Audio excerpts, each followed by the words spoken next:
right, it's time for Current Events Tuesday. I'm Justin. And I'm JP. And we are the Podcasting Dead.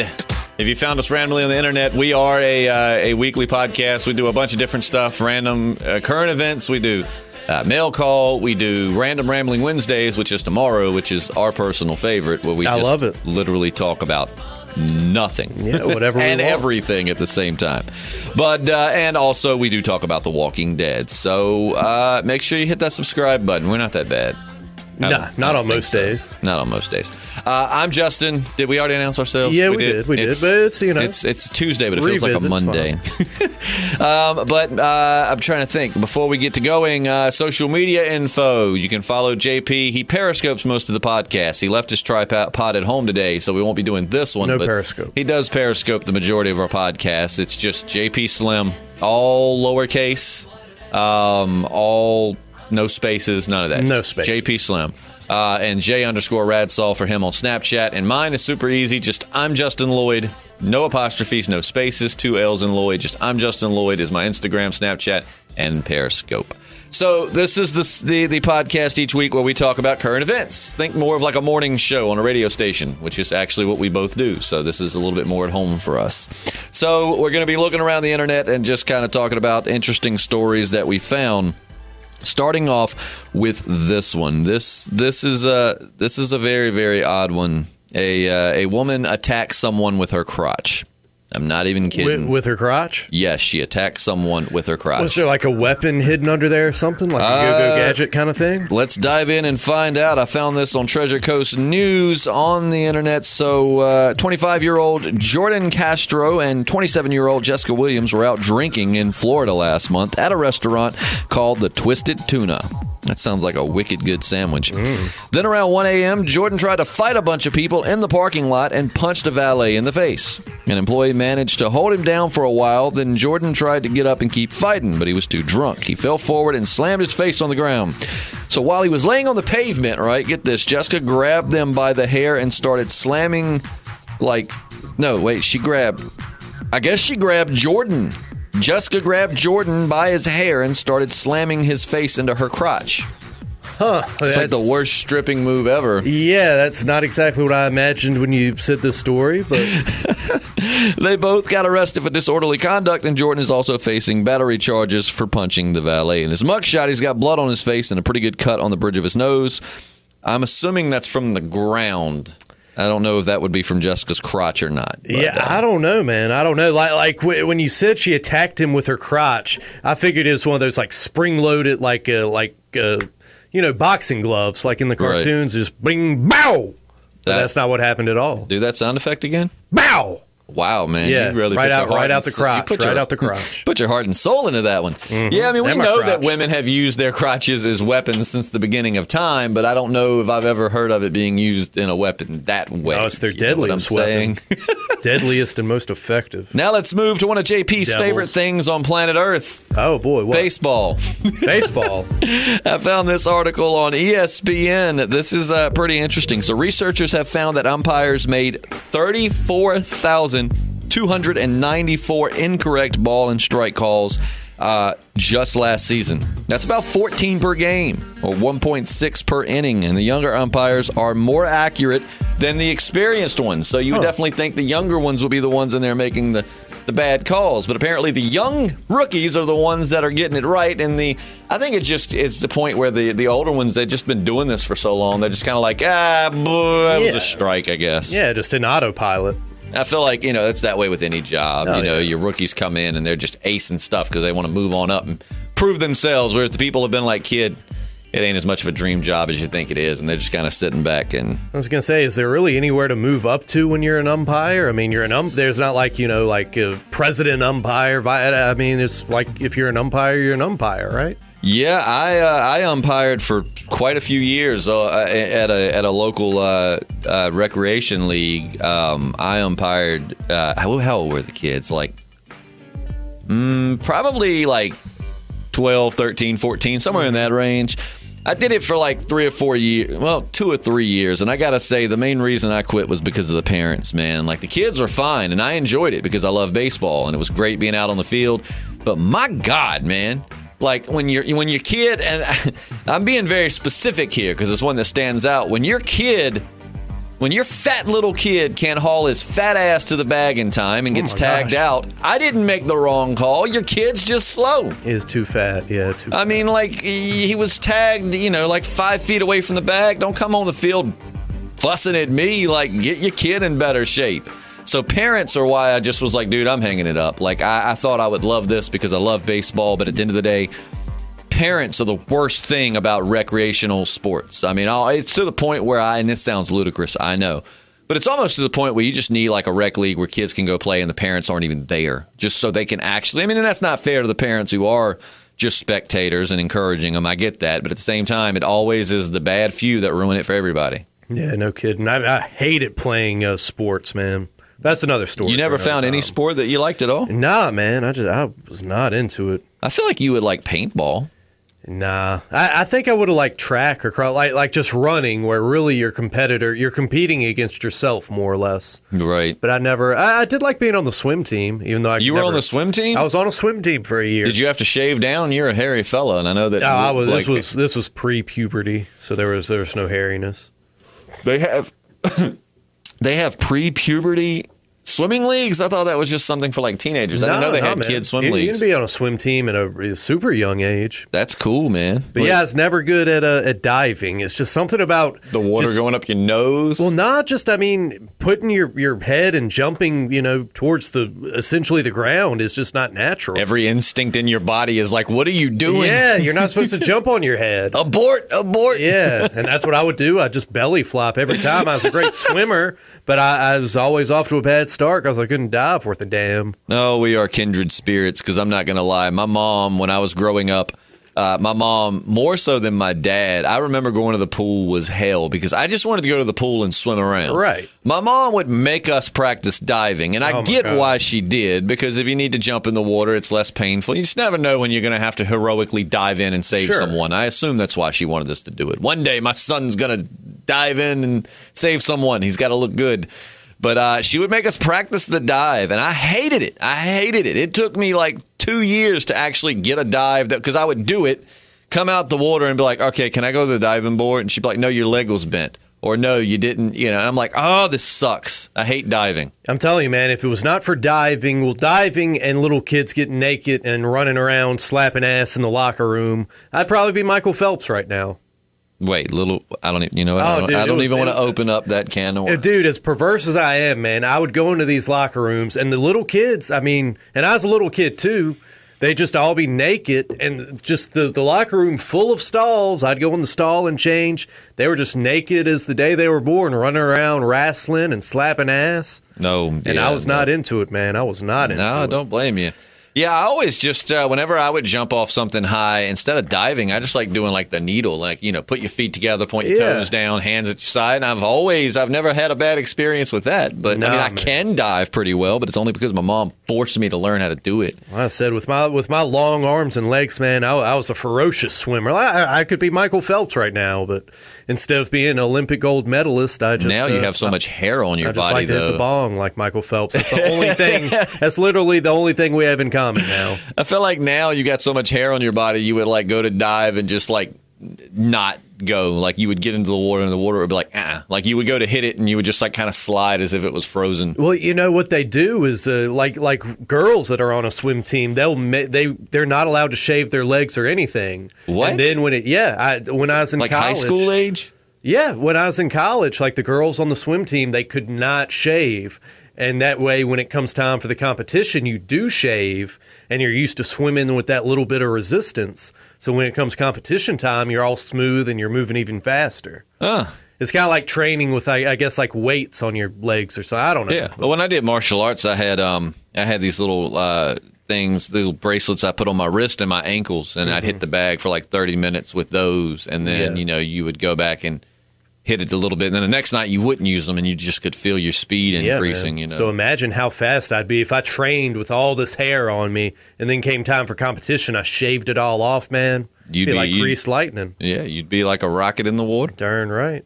Moving on to something else that definitely seems like a JP story, because there's two things in this world I've learned about JP. I've learned a lot of things about JP, but a few things. Here are two things. Number one, he's pretty lucky. He would tell you no, but I've watched him win a door prize 2 weeks in a row. Also, he loves to get drunk. I do. So this right here is right up your alley, JP. It's from Action News. Also found it. It's on the Bro Bible on the internet. But and the way we find these is we just go to Google and like look at trending stories and just find what looks interesting. But so, oh man, a lot of a guy from I don't even know how to start. I was trying to start this. We were like really witty, but it's not going to work. A guy from Minnesota named Derek was in Vegas last week and he got hammered. Already sounding like JP. He was hanging out at the Planet Hollywood Casino, and he ended up blacking out. He drank so much. Oh, boy. But he was still up around 7 a.m. and wanted to do some gambling. So he put $100 down on a crazy parlay bet that involved 3 different sporting events. He placed 2 different bets on huge underdogs to beat the favorite in hockey, and then he bet they'd win and placed another bet that the combined score would be 6 goals or less. All right, yada, yada, yada. Long story short, where is the payoff here? After he woke up and did not remember placing these bets, right? He won over $26,000. Jeez. So this dude got blackout drunk, placed a $100 bet, woke up with $26,000. Man, all I've ever woke up with after a blackout is a fat girl. Yeah. And, I mean, I'd rather have the $26,000. You can get a lot of fat girls with that much money. You can get a lot of girls of all sizes with that much money. Sure you can. But yeah, so I don't know, man. 26,000 from 100. That is that's man, that's kind of a, what's the wildest thing? All right, as someone who's probably blacked out a lot, I've blacked out myself quite a few times, but I'm sad to say the stories just really aren't that interesting. Right. JP, tell us one of your most interesting blackout stories. Oh my God! Well, that's the thing about a blackout. It's hard to, people don't inform you though. No pictures. You didn't wake up with anyone beside you. Like, I mean, there's got to be something there. Yeah, man. There have been a lot of. There was one time I think it was New Year's Day, like 2007 or 8, and I woke up and like I had flashes in my head of like walking towards someone and my jaw was really sore. I had a fight with this guy named Daniel. I'd been making out and sucking on his girlfriend's nipples. Essentially at the party? Well, it was a house party at my house. Okay, so you weren't doing that in front of people. You I were made taking out her with back her in to front of some people, but you took her back to a room to do the nipple sucking. Yeah, for the nipples. Sure. Okay. And anyway, like he came up to me at some point in the party because I was having this New Year's Eve party. He was actually a good friend of mine, even though I didn't like him that much. And I went out of my way to not invite him because I planned on, putting the moves on his girlfriend. So you threw this party? Yeah, it was my party. It was back when Josiah was living with me. He was never been on the podcast. But anyway, so yeah, we have a party. It wasn't nothing big, but yeah, I do this stuff with his girlfriend, and he shows up later, and he's like, I know what you did. And I'm just like, well, let's rumble. I used to say let's rumble a lot, and then we go out in the front yard, and man, I could barely stand, much less defend myself, and so yeah, he pops me in the jaw, and I woke up with a really sore jaw. I had a staple in my forehead, but that was from that wasn't from the fight. That was from something else. Okay, I was gonna say, so this guy beat your ass and then put a staple in your forehead? No. The staple was a staple chaser. It's a trick I used to do at parties. Oh, and yeah? I woke up with one just barely sticking, like it was embedded in my forehead, and I had to dig it out with tweezers. Oh, I bet that didn't feel good. Nah, man, it wasn't fun, but it was a good New Year's Eve, all things considered. I love your optimism, man. It's something I admire. I'm sorry, I'm stopped up this morning. I think everybody's got something. My girlfriend apparently, I didn't know this. When you're pregnant, your immune system is like really low because your body basically the human body is a fascinating thing. It's like your body basically lowers your immune system so it doesn't try to fight the baby. Yeah, I've heard of that. It might consider the baby an outside threat and try to kill it. So your immune system is at a low. So she's been catching colds and just getting sick nonstop, man. So she's been stopped up pretty bad here the last couple of weeks. I don't want to go off on a tangent, but I've read that the reason a lot of times, people will come out, with the gender identity stuff, or like a guy's really effeminate, is the woman's antibodies are trying to attack the fetus. The fetus puts off, hormones of I guess it'd have to be a boy.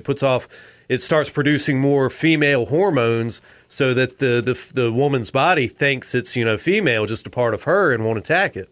That's so very interesting. When you have a really girly dude, it's because the fetus had to produce, estrogen, so the antibodies wouldn't attack it. Very, very interesting. Yeah. Very crazy, man. Like you said, just fascinating, the things the human body does. It's like auto-programmed. I mean, like all these years of evolution, it's amazing what the body's learned to do. Mm-hmm. Or, be it evolution or divine intervention, whatever. It's just amazing that our bodies are like robots. They're like programmed with these self-defense sequences that activate themselves, and it's just an incredible thing. Crazy. Moving on and keeping in the spirit of drunkenness. Ooh, I love it. Staying in JP's territory here. So, JP, do you get the munchies when you drink? I have been known to, sure. I always do, but I've always associated, I do some day drinking too, but I've always associated it with the fact that I'm drinking, it starts getting late. I eat supper at like 5 or 6, and it's now midnight, and I'm still drinking, so I always just associated my drunk munchies with that.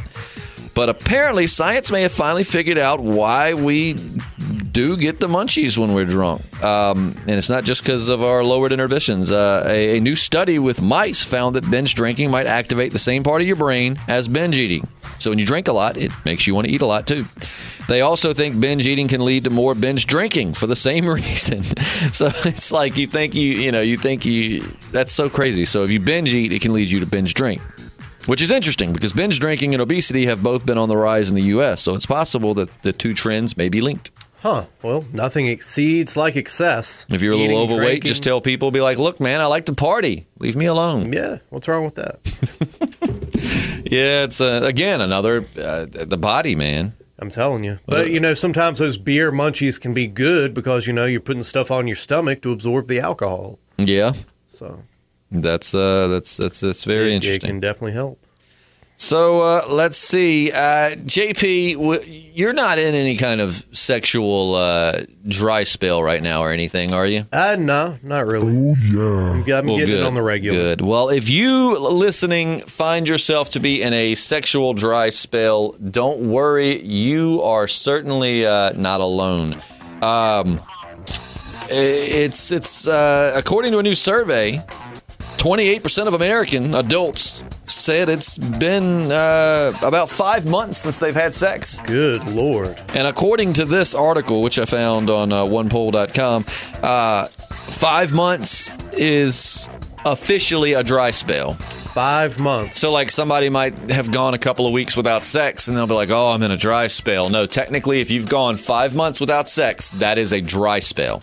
I've definitely had some dry spells then, brother. And if you are in a dry spell right now, pick your head up because you're not alone. Again, 28% of American adults polled said that they are in a dry spell, so you're not alone. So how do you bring rain back to the Kalahari? Does it say that? How to remedy a dry spell? I'm not seeing that, but I am seeing some other facts about dry spells. Apparently, the average dry spell lasts about 11 months. Ooh. 10 months for men and 12 for women. Golly. A whole year without any kind of sex. That's wild, man.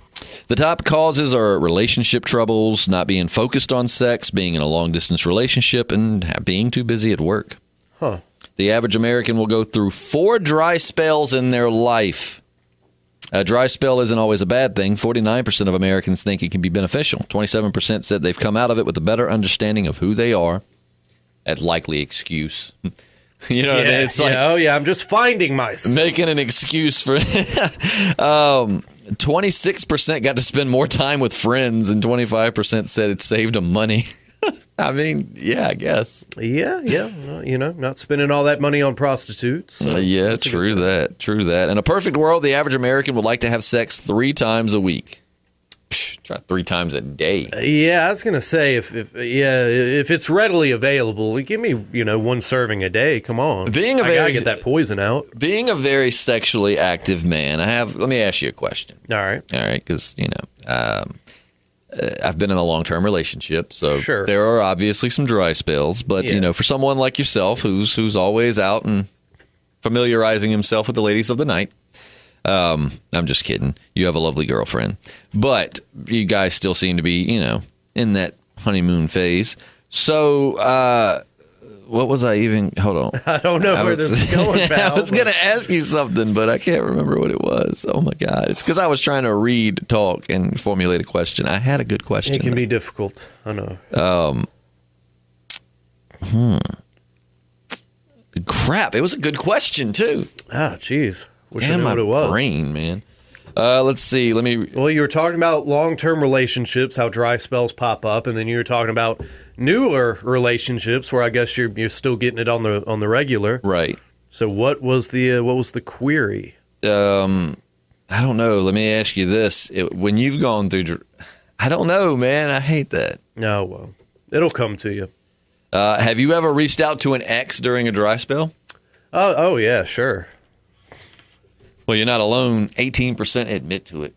Really? Yeah. I mean, that's definitely a go-to. The other 82% of us are just trying to You stay always silent. feel kind of ashamed when afterwards, but whatever. Speak for yourself there. Oh, yeah. No. Well, that's just generally because I leave everything on bad terms, so, I kind of have to come crawling back a little bit. Yeah, I get that. Crap, I don't know what I was going to ask you. It's something to do with the dry spell, obviously. What was I going to ask you? I hate that.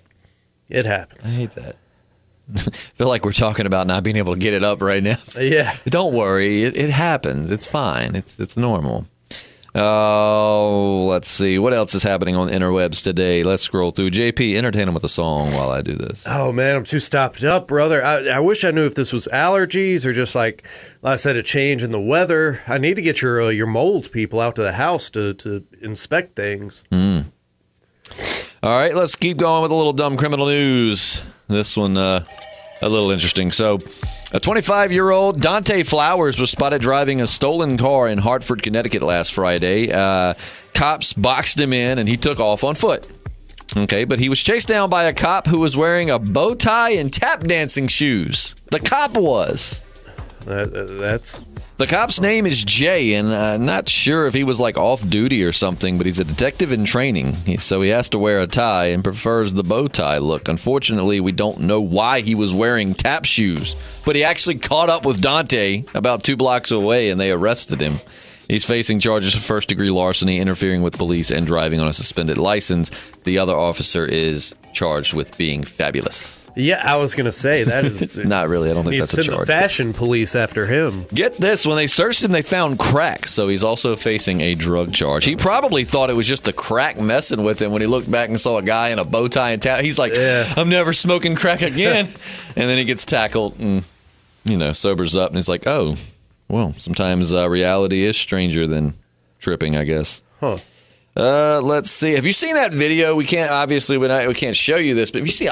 I'm excited because in our area there's an axe throwing place coming to town. Yeah. And few things in this world make me more excited than the thought of drinking beer and throwing axes. But have you seen the video where the girl throws it and she throws it too low and it hits like the corner, basically the wall meets the ground. It hits that and bounces back and goes flying. Luckily she ducks under it, but it went right where her head was. That's terrifying. It's a scary thought. So what we've learned is throw those axes high. Yeah. Throw those axes high. Let's see. I'm trying to see if there's anything else podcast worthy here. I think we've gotten through some of the most interesting stuff that I have found. Let's see. We talked about that.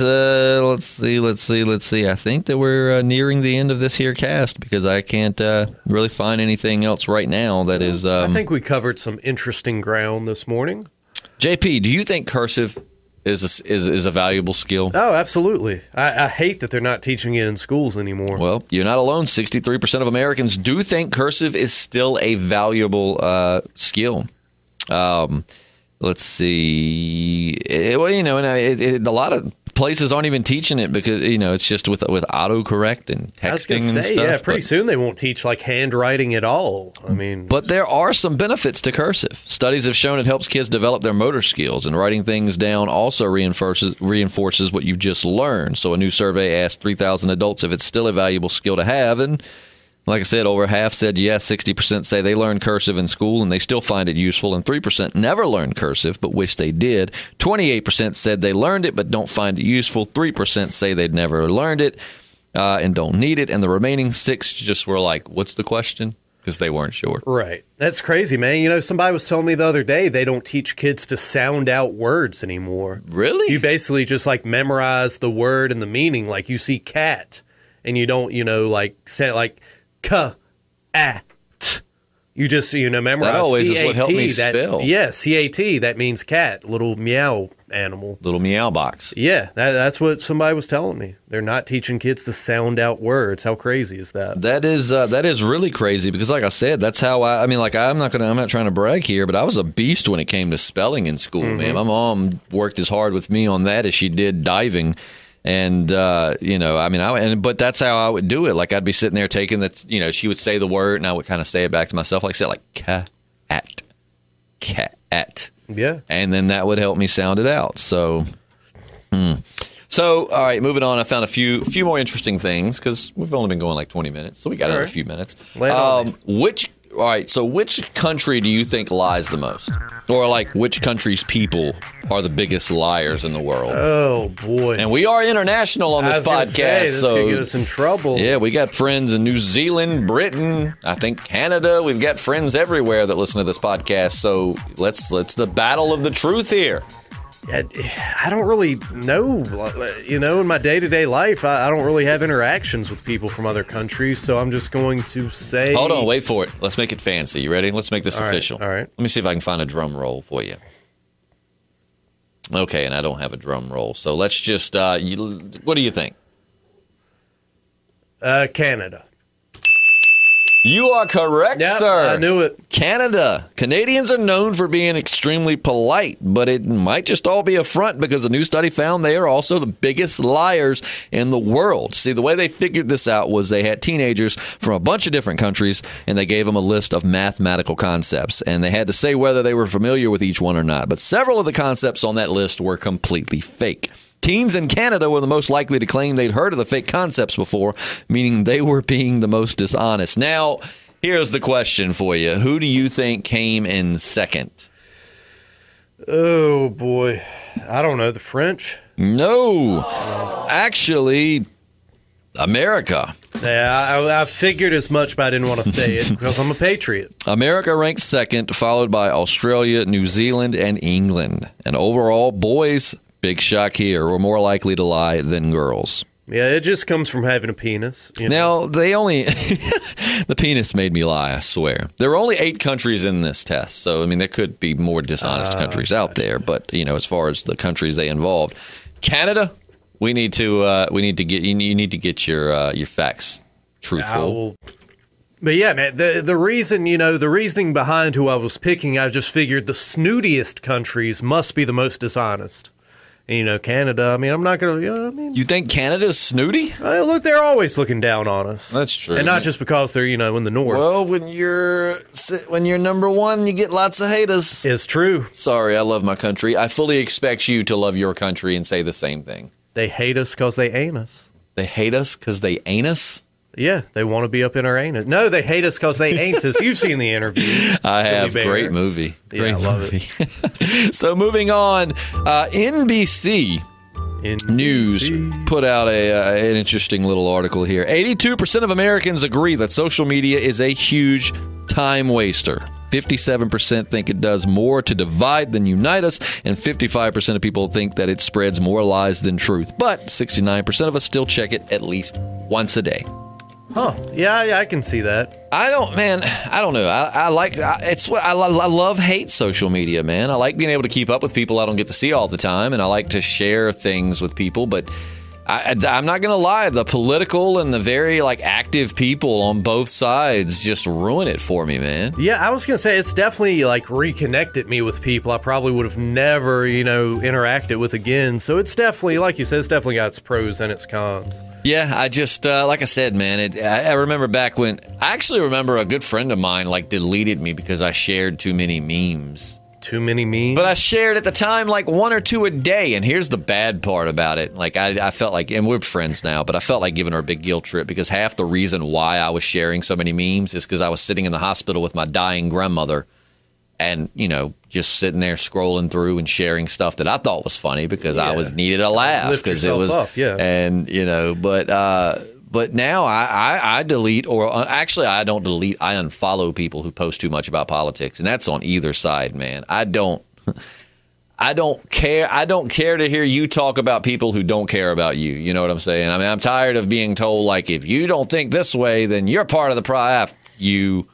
You're unfollowed. I kind of like keeping up with people's politics just because it really kind of gives you just like a little window into their psyche and what they're really about.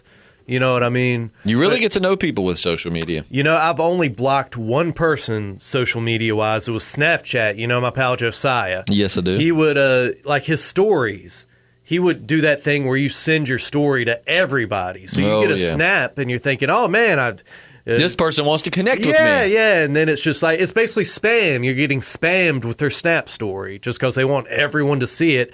I should be able to decide whose story I see and whose I don't. Yeah. So don't snap it to me, and I blocked him for it. Well, I mean, I understand. That's why if you pay attention to mine, unless it's something I think, and if I do send it to multiple people, it's because I think these multiple people will get a kick. To me. Right. Yeah. I don't send it to everybody. If I find a funny sign, I might not just send it to you, but the people I send it to are people that I thought would get the biggest kick out of it.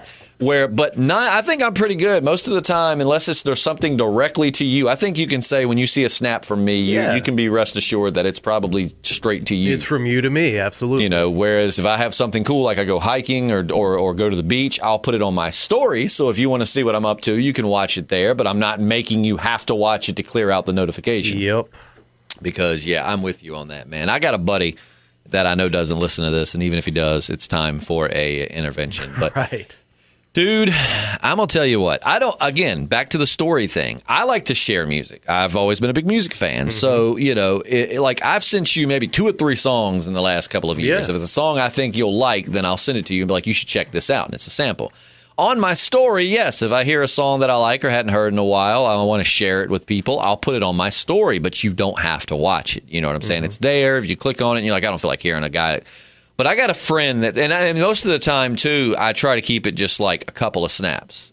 I got a friend who loves to send an entire country song to you. He Snapchats it. Yeah. And it's him riding down the road listening to a country song. Right.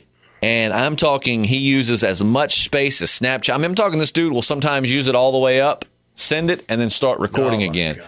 And send it to you. But then he also posts it on his story.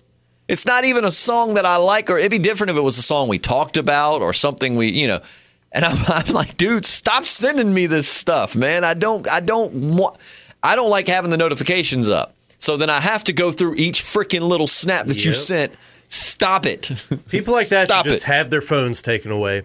That's it. I don't know if I go that far, but they definitely should be taught a proper Snapchat etiquette, man. No, they wouldn't care even if they did. So let's move on to something that I think JP, well, you know what? I would say JP loves as much as booze, but I don't think you do because every time I offer it to you, you turn it down. Do you ever reach for candy? Because you think it's going to give you a quick burst of energy? Or you hear parents talking about, oh, don't give her chocolate. It's going to make her wide open before bed. I do have a serious sweet tooth. No doubt about that. Well, you got to have a new excuse. I've been telling people this. My sister has a daughter and a son, and I actually just found out she's having another son. And I'm getting ready to have a daughter, but and my mom babysits for a living, so she has her own little daycare. So family rate. What?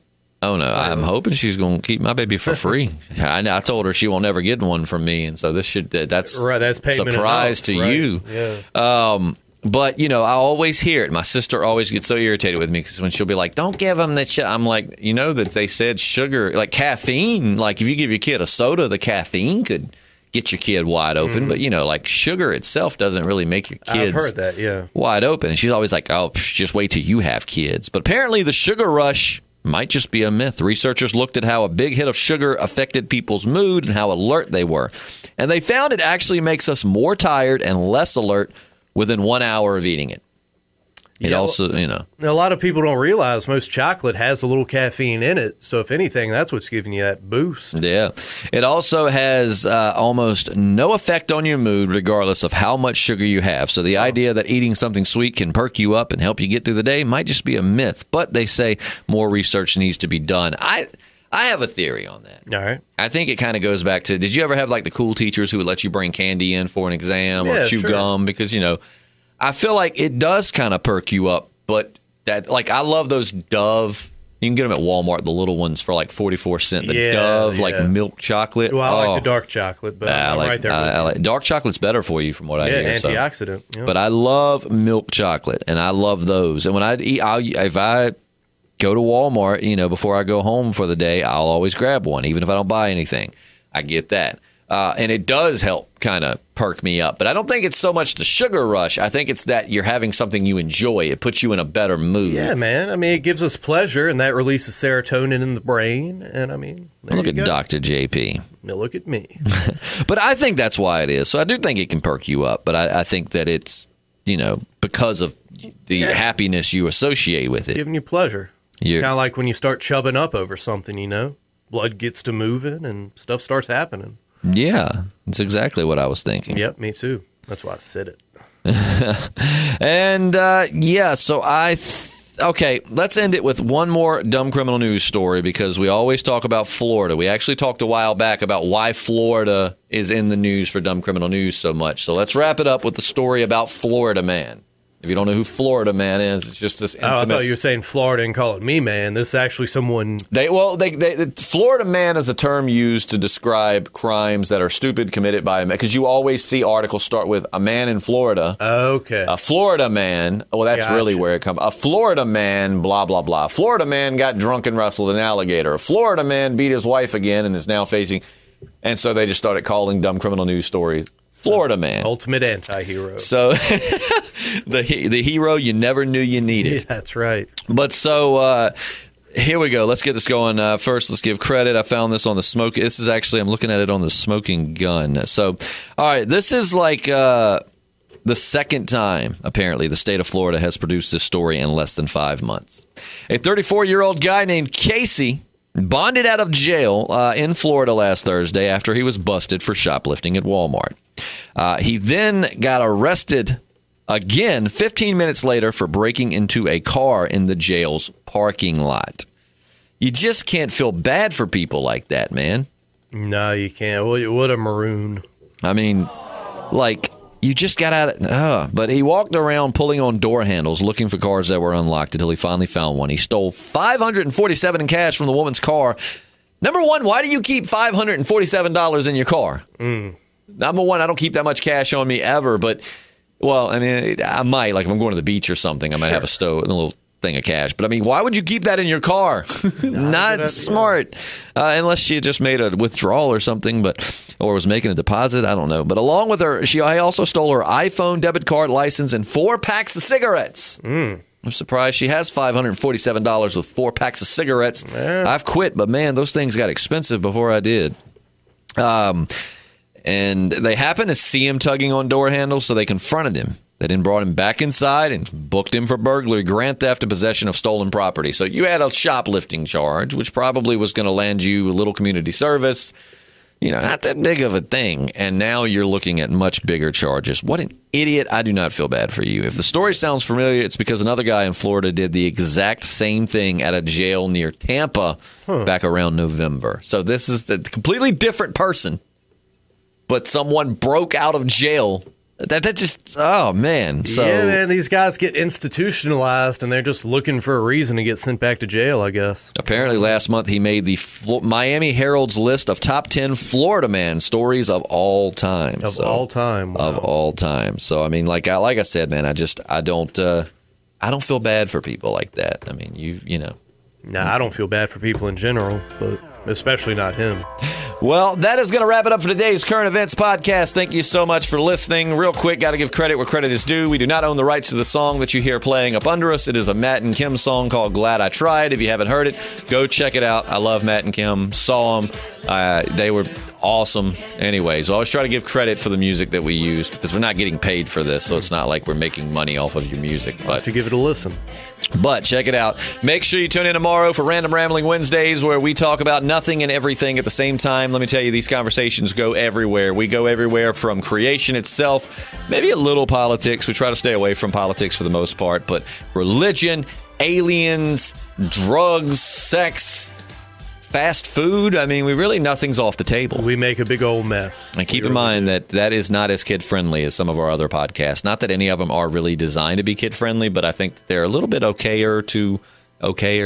Will you allow that? Yeah, I'll allow it. A little bit better if kids are around. Random Ramblings tomorrow is not a kids podcast. I completely do not censor JP.